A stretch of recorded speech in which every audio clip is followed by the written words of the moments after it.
So I'm going to go over the bills that we opposed this legislative session. There are 5 primary bills. The first has to do with eliminating the religious exemption to school vaccination mandates. This is S 1557 and H 2554 presented by Senator Kennedy and Representative Vargas.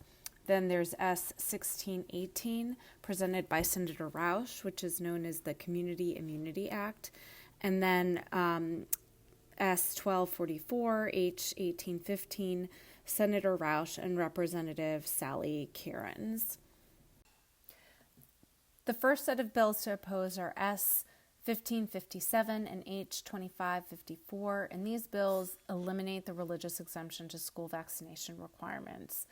They also make school immunization reporting mandatory. Right now, it is voluntary, although many of the schools do report. This bill would eliminate the religious exemption that exists currently for kindergarten through 12th grade students, and it would apply to public schools and private schools and charter schools and parochial schools. All of the schools would be included here.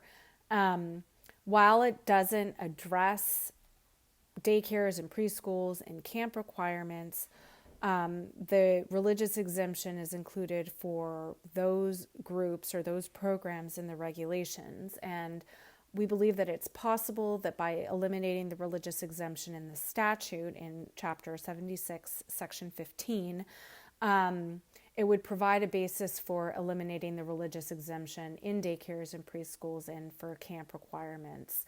It's not entirely clear, but I think it's reasonable to assume that that would be the case.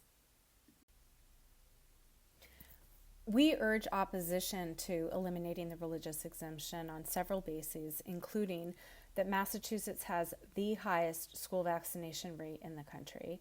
In other words, we are protected.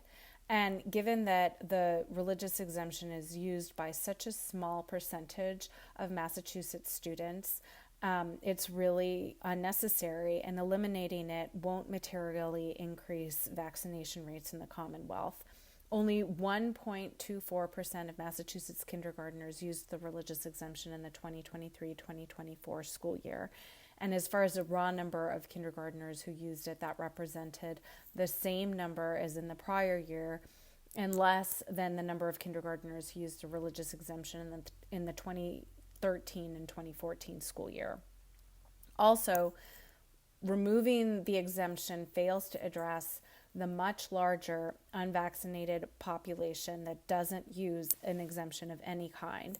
This is known as the GAP population, and they're described by the Massachusetts Department of Health as the students who don't have all the required vaccines and also do not have an exemption on file. For the 2023-2024 school year, that represented 4.2% of Massachusetts kindergartners, so several times more than the rate of religious exemptions in that same grade. This act is also discriminatory. It clearly discriminates against a small group of people with diverse, unpopular religious views.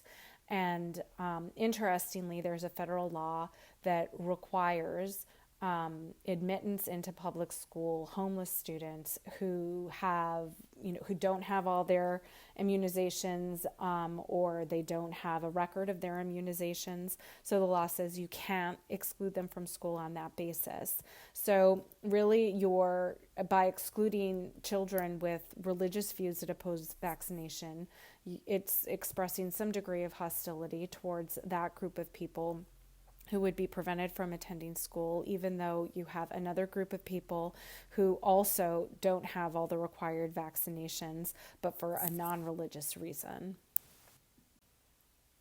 On the other hand, our current law is not discriminatory. It respects First Amendment freedom of religion, and it strikes the proper balance between public health goals and religious liberties.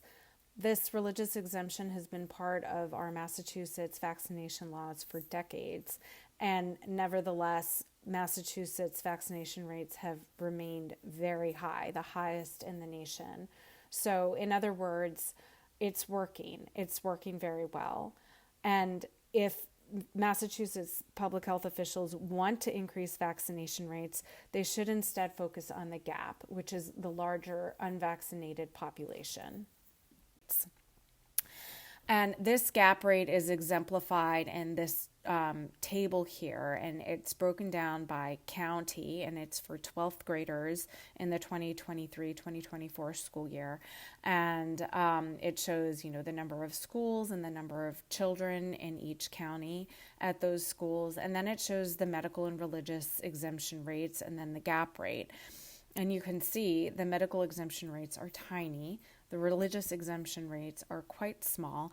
And then the gap rates are quite large, huge in comparison to the religious exemption rate. And if you go just to the far right column and you see the number of children represented in the gap population for each county, if you just eyeball them and then just hit the bottom number, that's almost 11 times the number of children who have religious exemptions in 12th grade. So just to restate that, there are 11 times as many children in the gap, so who are not up to date with all vaccinations, as there are children with religious exemptions. And this is the 7th grade numbers for the 2023-2024 school year, showing by county the number of schools, number of children, and then the percentages with medical exemptions, religious exemptions, and in the gap. And again, you see here the number of children in the gap is several times larger than the number of children with religious exemptions, just raising the logical question why they would target religious exemptions rather than the much, much larger number of children in the gap population. The other thing we want legislators to consider is that excluding children from school will have lifelong adverse consequences. And these adverse consequences will disproportionately impact those who are unable to homeschool for whatever reason, either because they don't have the education themselves or because for socioeconomic reasons, you have two working parents and both parents need to work. And then perhaps most importantly, the special needs population who really depend on their IEPs, their PT, their OT, speech, and other services and other therapies that are provided in the school setting. And those kinds of services and therapies are just not easily or affordably duplicated at home. We also have to consider the mental health impact on all these students who would be excluded from school in a period in our society while we're really suffering from a mental health crisis. And we know from COVID that excluding children from school was considered one of the big mistakes that was made. And we're still recovering from the learning losses that took place while schools were closed and we were shut down. And it's not hard to see that the MCAS scores have really, by and large, not recovered from their pre-COVID levels. And opposing this legislation is consistent with DEI principles. Massachusetts hails itself as a place of diversity, equity, and inclusion, and that should apply to those with diverse religious beliefs as well. We shouldn't be excluding those children from school. We should have equitable access to our public education, and that should extend to the minority of religious children who exercise a religious exemption. I think it's fair to assume that the legislators' increased motivation to pass this legislation to eliminate the religious exemption has been charged by our current political climate, which is, a reaction to Donald Trump coming back to the presidency, RFK Jr. being appointed head of HHS, and then, of course, the measles outbreak in Texas and in other parts of the country. Also, Massachusetts may be feeling some pressure to follow suit of our neighboring states in New York, Maine, and Connecticut, and then, of course, across the country in California, where they've all eliminated the religious exemption to school vaccination mandates. It's important to note, though, that we do have one state where they didn't have a religious exemption for years, and it was recently added back, and that was in Mississippi. As far as measles go, and it does seem clear that there seems to be an extra push to advance these bills this legislative session, in particular as a response to the measles outbreaks that are occurring. There are a number of responses, however, that should be made to address these concerns. Perhaps primarily is that Massachusetts is protected on a population level with measles vaccination. Now, this shows the last 5 years of measles vaccine uptake, MMR uptake, for each of the grades, kindergarten, 7th, and 12th. These are the grades for which reporting is asked for or required, although it's not mandatory from the schools in the Commonwealth. And you can see this shows that our vaccination rates for MMR are hovering very close to 100%. In the most recent year, we're at 98% for 12th grade, 97.9% for 7th grade, and 96.3% for kindergartners. There was a slight dip in the numbers in 2021, which we believe is attributable to, COVID lockdowns and access to vaccination rates. The other thing or access to well visits. The other thing to consider, too, is that kindergarten numbers might be a little bit lower than you see how they creep up for 7th and 12th grade, and that may simply be a matter of timing, that when the parents report or submit their vaccination records to the school, the child hasn't yet received their second MMR, which is generally given between 4 and 6 years old, and so it just could very well be that when the record is submitted to the school, the child just hasn't yet received that second MMR shot. The other point to make here is that the religious exemptions and the religious exemption rate really bears no correlation to measles outbreaks in Massachusetts. So this chart shows the number of measles outbreaks that have occurred since 2009 in Massachusetts. This is based on data provided by the Massachusetts Department of Public Health.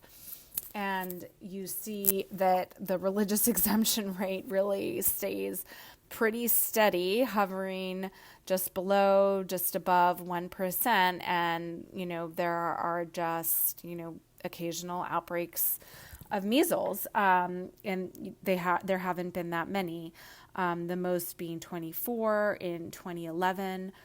There's another spike there. It looks like it's 8 in 2014.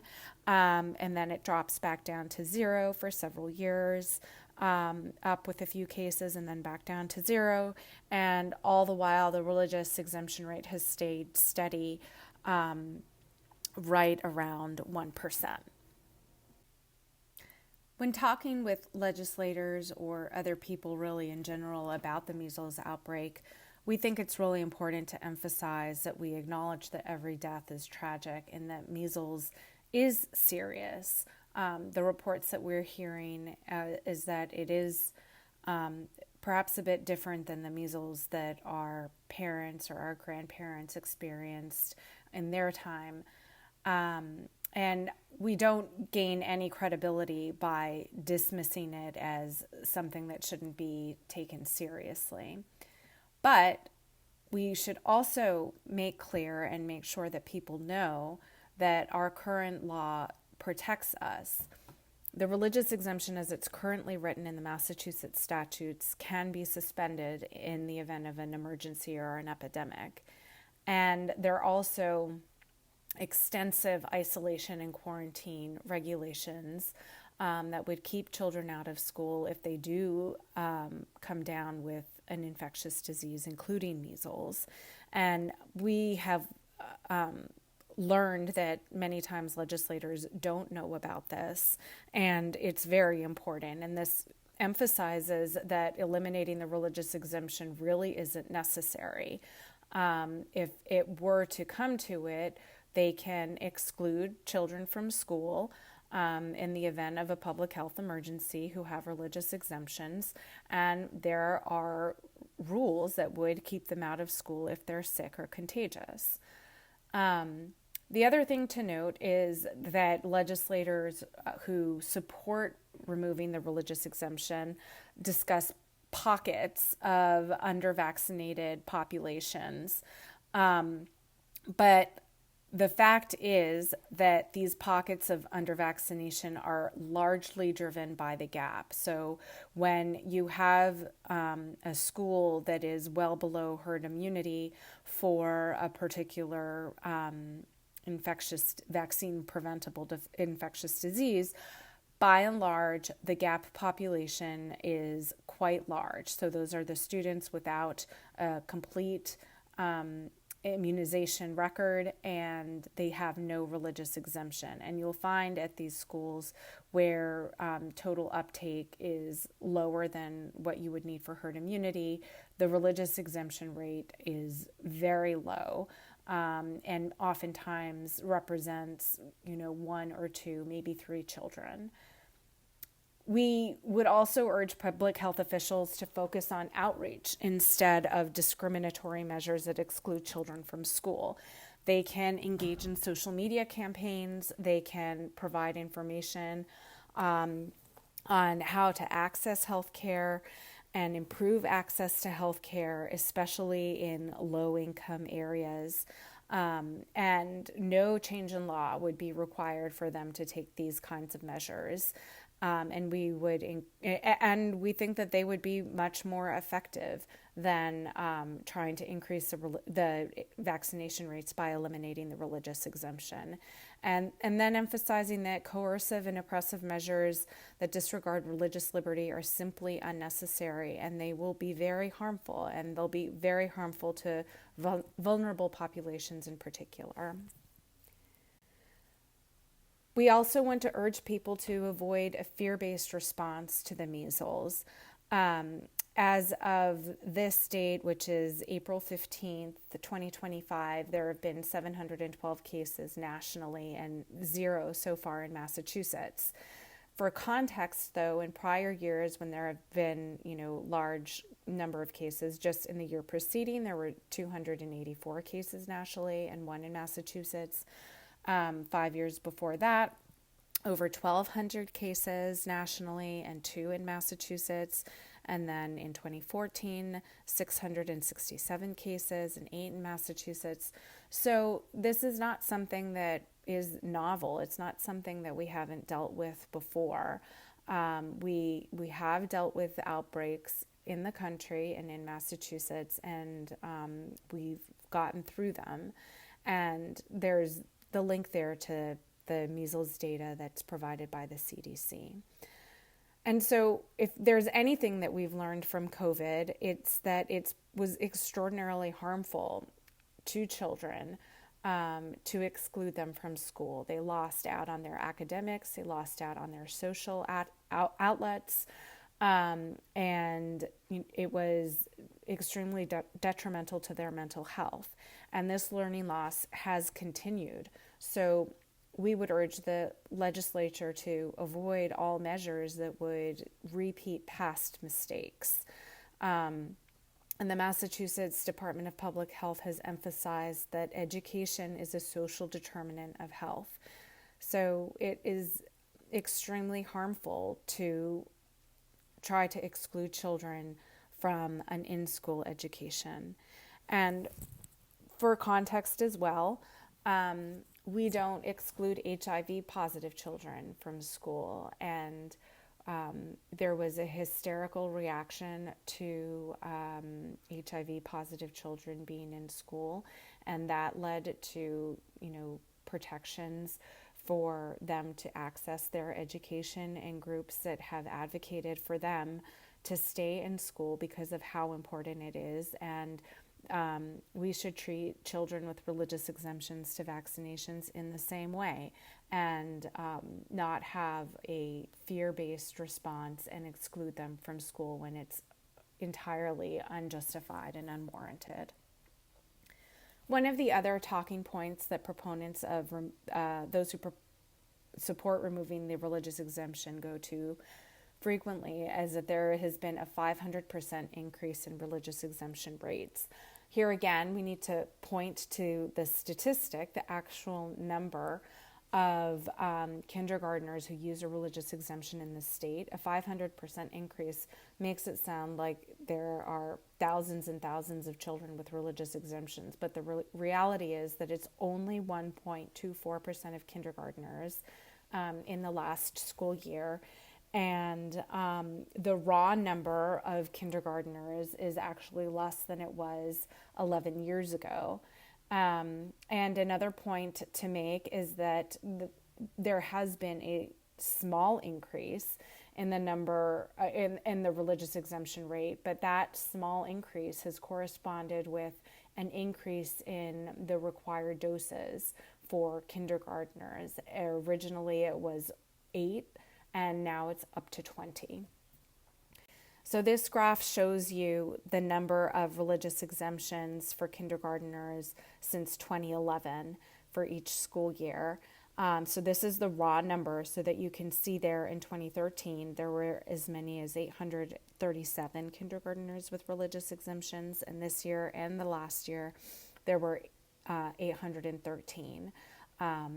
So it's just a manipulation of the statistics to say that there is a 500% increase to shock people into thinking that, there is this huge ballooning of religious exemptions in the state.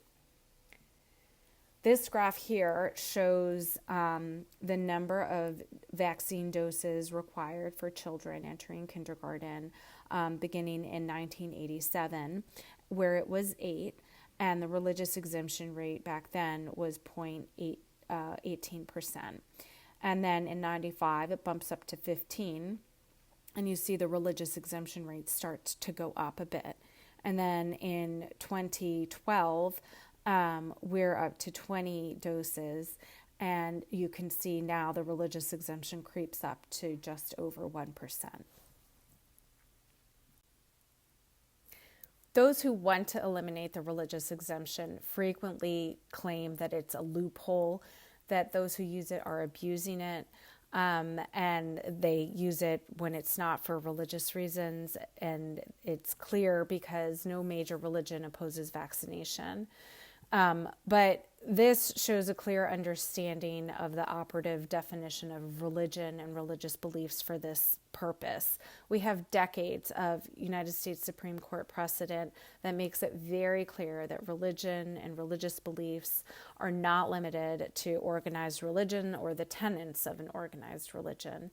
The Supreme Court has said that all sincere religious beliefs which are based upon a power or being, or upon a faith to which all else is subordinate, or upon which all else is ultimately dependent, is included as a religious belief. And we have guidance that says that religious beliefs can differ from those that are more widely held by the particular denomination to which an adherent belongs. That's not to say that it's so broad that it includes anything. It doesn't include secular beliefs, but a religious belief has to relate to a supreme being or a higher power, and it must be sincere. It's simply false that there are no legitimate religious objections to vaccination. The courts have confirmed that there are legitimate reasons for choosing not to vaccinate. Some of these include religious opposition to abortion. There are a number of vaccines that were developed with the use of aborted fetal tissue. There are religious oppositions to the use of animal products. And here again, a number of vaccines are developed with the use of animal products, even if the final product, whatever gets injected, doesn't contain those aborted fetal cells or the animal tissue. And then there are people who have witnessed adverse reactions in their children to vaccinations, and in their trauma and in their pain that they've turned to God, and through prayer they've determined that they simply cannot allow their child to receive another vaccination, and it would not be in their best interest.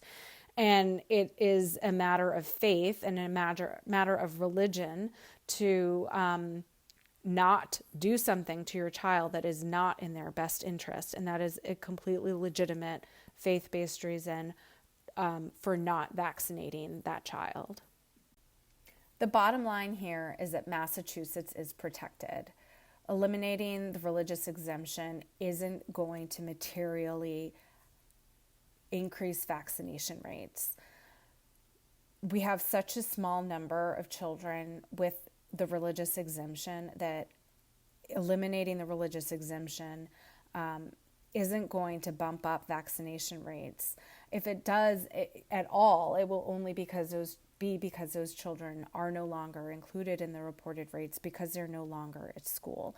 Parents are not going to violate their religious beliefs in order to comply with this change in law. So what we're going to have is a situation where all these children who were previously in school will be unvaccinated still and will be at church, at grocery stores, at the movies, at playgrounds, playing sports.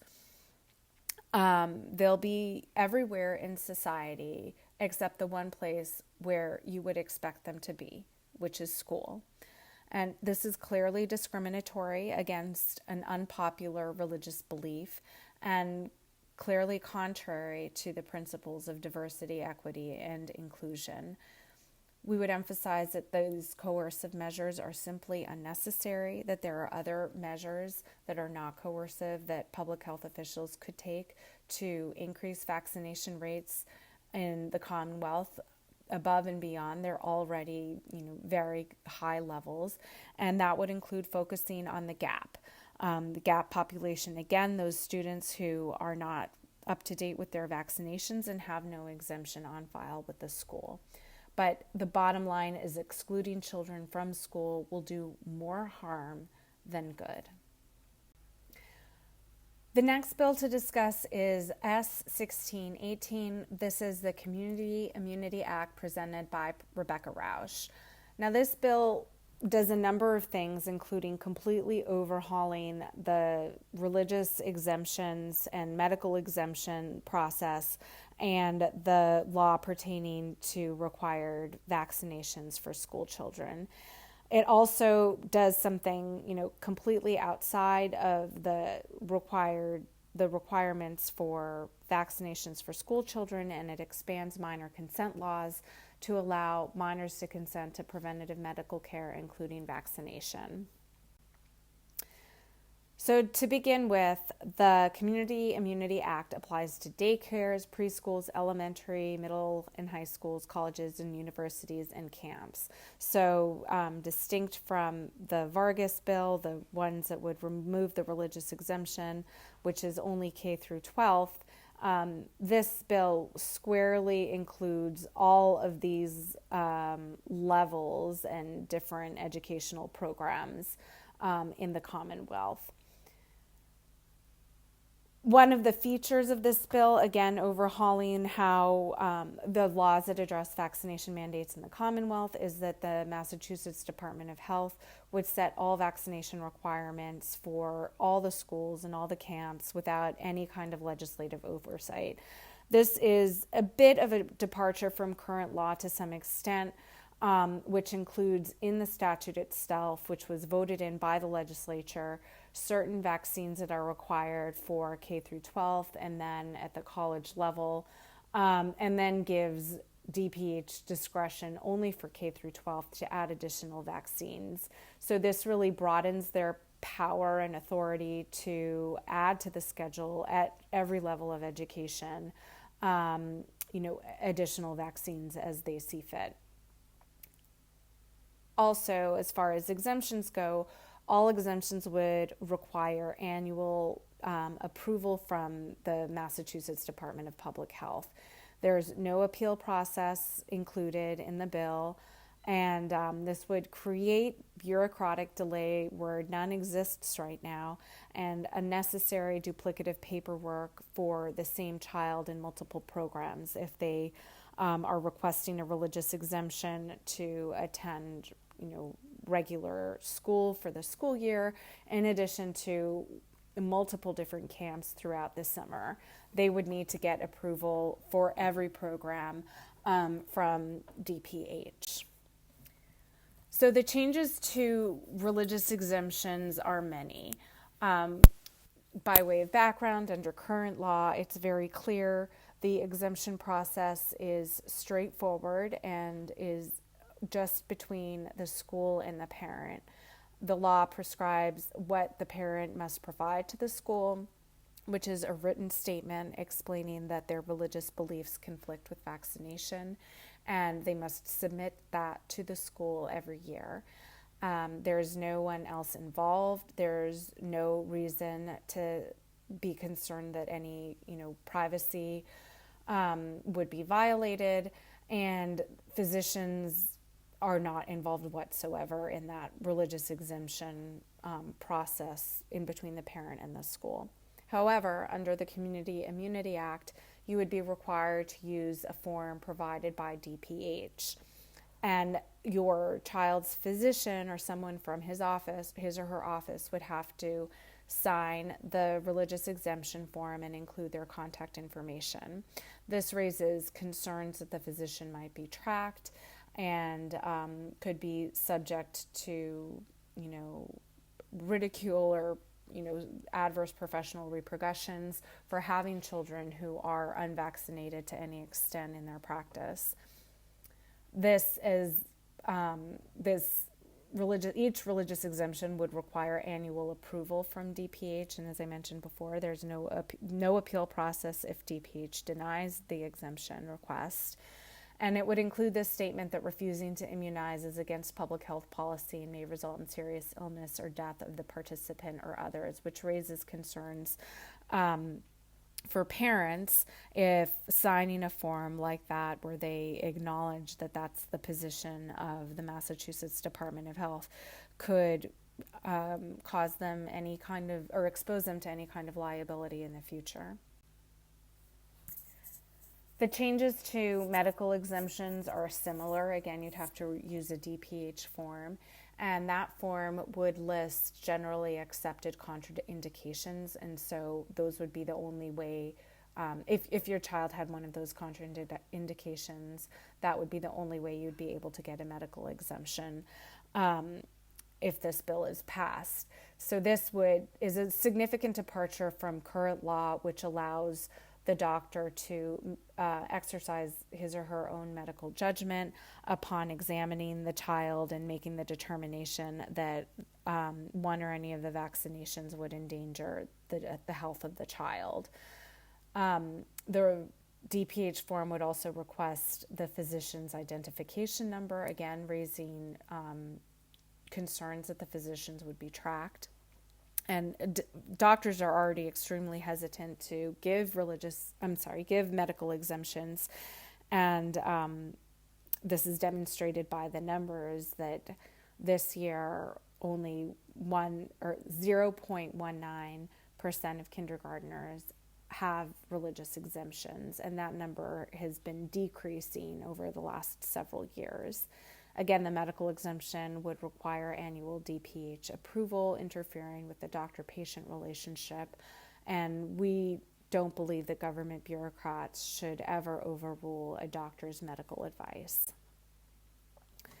The Community Immunity Act would also create this designation of a quote-unquote elevated risk program.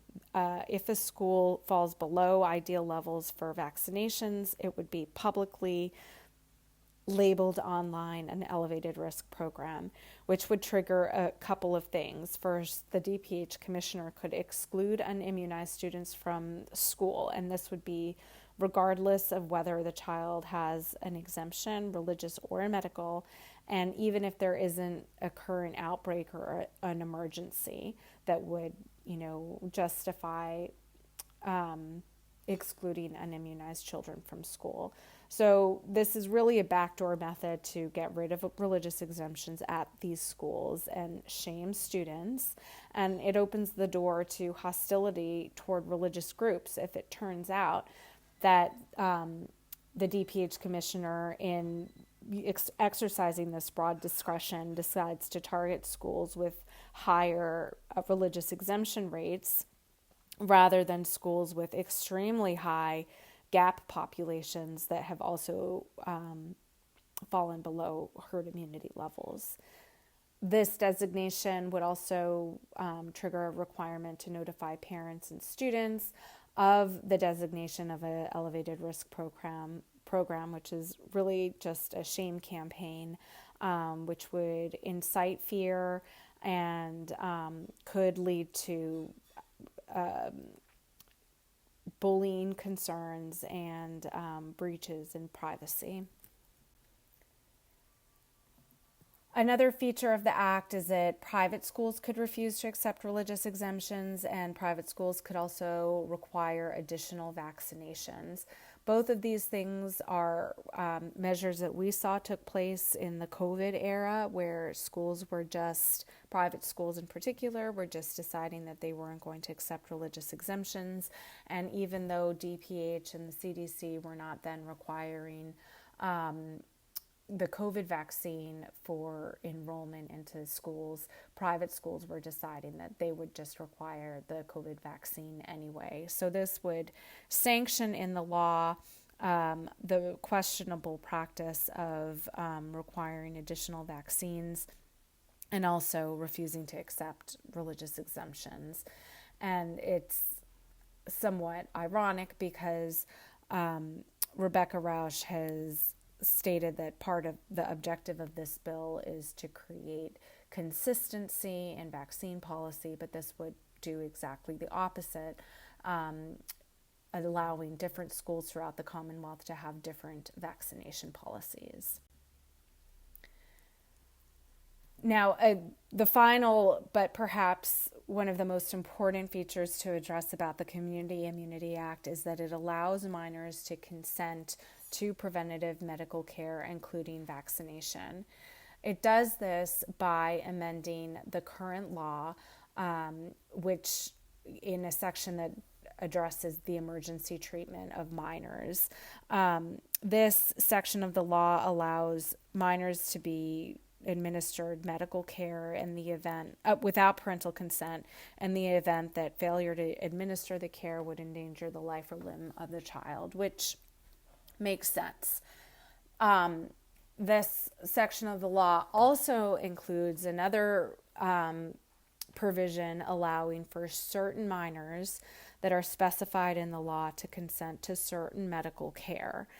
And there are certain minors specified that are, you could argue, are akin to emancipated minors, whether or not they actually are emancipated. But if they're serving in the military, if they are parents themselves, if they are married or were previously married, then those minors can make their own medical decisions and consent to their own medical care without parental consent, without parental involvement of any kind.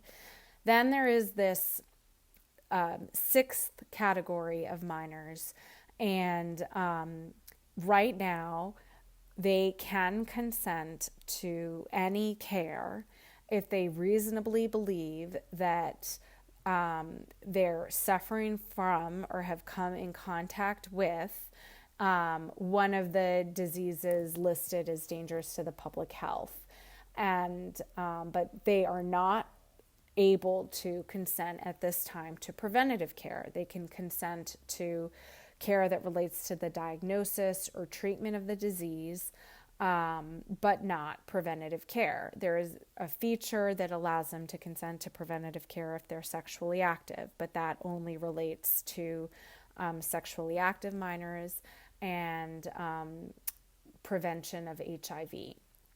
So, as it stands right now, the law is very clear that minors cannot consent to preventative care. Now, the changes that Rebecca Rausch would make in this bill would allow minors to consent to preventative care if they're at risk of contracting any of those diseases listed as dangerous to the public health. There is included in the bill and in the statute itself nothing that would limit the age of the minor or their any kind of limitation based on their intellectual capacity. There are no safeguards built into the law to ensure that the minor has the capacity to provide informed consent, and no safeguards to ensure that the minor is being given the best medical care. The physician or the healthcare provider who would be administering the preventative care or the vaccination isn't required to have a doctor-patient relationship with the child, and there's no requirement that the administering provider assess the medical record of the child or the vaccination record or the medical history to any extent. And because of where this amendment is made in this statute, Section 12F, that statute already provides that medical care provided under that statute is kept confidential from parents. And so by expanding the medical care that minors can consent to include preventative care, records of that preventative care would also be kept confidential, and parents would only be able to access it with the minor's consent or a court order. Now, this quite obviously places minors at risk.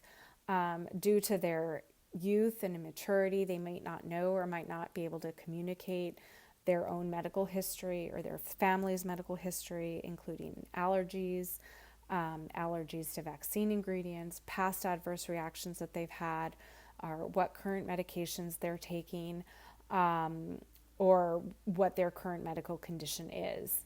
It also raises a risk that the minor would receive duplicative vaccinations because they receive one that they've already have, or let's say because their parents didn't know about it, that they previously got something that their parents then scheduled them to get another of the same vaccination.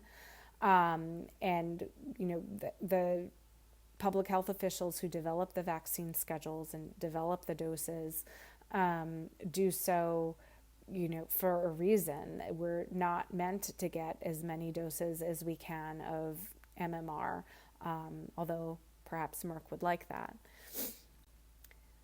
There's a long history of precedent from the United States Supreme Court as well that upholds the right and duty of parents to make the medical decisions for their children. And as far as recent legal cases, there was a case in a federal district court for the District of Columbia that suspended a similar minor consent law that allowed minors as young as 11 to consent to vaccination. The court there suspended that law, citing a likely conflict with the federal vaccine law that requires parental involvement when minors are vaccinated. Specifically there, the federal law requires that parents receive the vaccine information statement, which includes information about adverse reactions and what to look out for and what to do and when to take your child back to the doctor. And if the parents aren't involved and aren't present when the minor receives the vaccination and don't know anything about it, then the doctors can't comply with that requirement to deliver to parents the vaccine information statement, thereby creating the conflict with federal law. So that law was struck down. So we expect that based on that precedent, Massachusetts would be subject to a similar legal challenge, and the lawsuit would likely prevail. As far as Massachusetts law goes, with some exception, the current law in Massachusetts requires that parents provide informed consent on behalf of their minor children before medical treatment. This is a common sense requirement, And it's very interesting because there has been this push to quote unquote raise the age, which refers to legislation that would raise the age of criminal majority from 18 to 20 or 21, allowing 18, 19, and 20-year-olds to be processed through the juvenile court system in the case of criminal activities. And the basis for this movement, according to its proponents, has been that the brains of juveniles are not fully formed, they're not fully developed and fully mature until 25. So it stands to reason that if they aren't capable of being tried as adults even at 18, 19, and 20, and their brains are not then mature, they should also not be making permanent, lifelong medical decisions that cannot be changed. So the bottom line here is that the current law protects minors, and expanding minor consent laws places them at risk. The legal challenge based on the District of Columbia precedent is likely to prevail. The current exemption system works. We have a system where the information is exchanged only between the parent and the school. There is no delay. Students are able to continue their studies. There is no waiting period. There is no concern of uncertainty in the event of a denial from a government bureaucracy.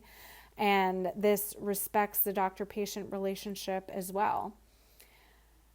And finally, while claiming to keep the religious exemption, the bill actually allows for its removal of the religious exemption and medical exemptions if the program becomes an elevated risk program. This is an unjustifiable removal of healthy children where there's no emergency, creating all of the concerns that the removal of the religious exemption bill creates, which we've just discussed, excluding children from school, the mental health issues associated with that, the inability to homeschool, especially for disadvantaged or disadvantaged children or those with special needs. And that our current law protects us in this situation. The religious exemptions can be suspended in the event of an emergency, and sick children are subject to the quarantine and isolation regulations. So, making this provision entirely unnecessary and unjustifiable. The final bill here to oppose is S 1244 and H 1815. These are known as an act enhancing abortion care, but everybody should know that it's not just about abortion. These bills include the same minor consent provisions that we've just discussed in the Community Immunity Act, which would allow minors to consent to preventative medical care, including vaccination. As you can see here, this is a snapshot of the language that would be amended in Chapter 112, Section 12F, where it expands a minor's ability to consent to the prevention of such disease that they believe they're at risk of contracting. And we are at risk of contracting virtually any illness at any time. And then down at the bottom, this bill has the additional feature of deleting the part of the law that generally prohibits minors from consenting to sterilization. So right now the law says that consent shall not be granted under the paragraphs above for abortion or sterilization. But with deleting that sentence altogether, it leaves unclear when minors and which minors could consent to sterilization.